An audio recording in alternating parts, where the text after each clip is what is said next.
So today we will show you what happens afterwards. You have disabled your iPhone and you have restored or flashed it. What happens?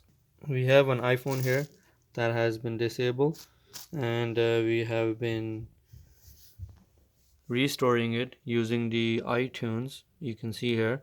We have clicked on restore. It's just loading, waiting for it to turn on. We will show you what happens afterwards. So there's two things that will happen. I'm just waiting for it to turn on. Oh, there you go.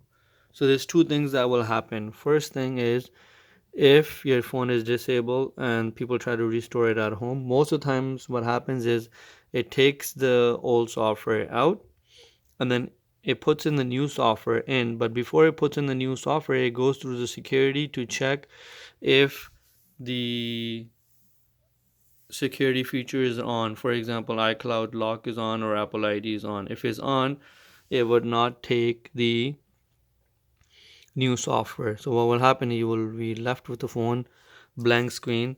That would happen to this phone. It was blanked because it had a security password in it.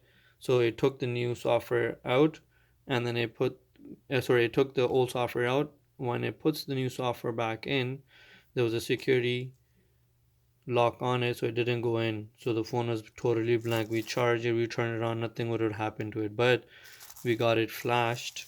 That we can show you how it's done because it's done through a technician in different ways.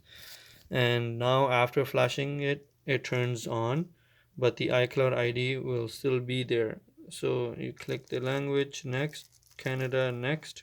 So the customer, whoever is the owner, they have to put in their iCloud ID. That's the only way that it will work. So let me put in my password.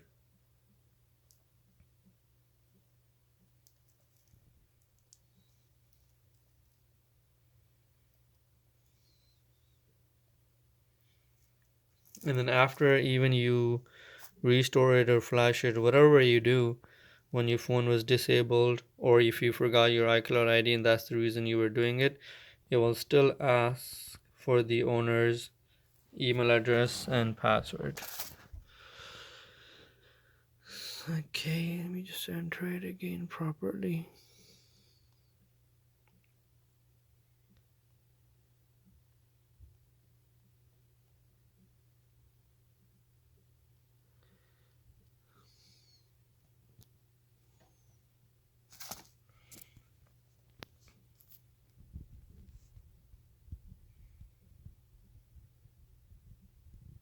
So there we go. See, this is the message. It comes up. Let me see what this message is. So two things it will say. Either it will say the activation server cannot be connected, or it will say please enter your iCloud. You see, there you go. Is asking for my customer's iCloud ID. So this will happen no matter what you do to it. You can start all over again, you can flash it again, you can delete everything again, but it will keep on asking you the same questions. So thank you for watching. Don't forget to subscribe and hit the like button. Thank you. Bye.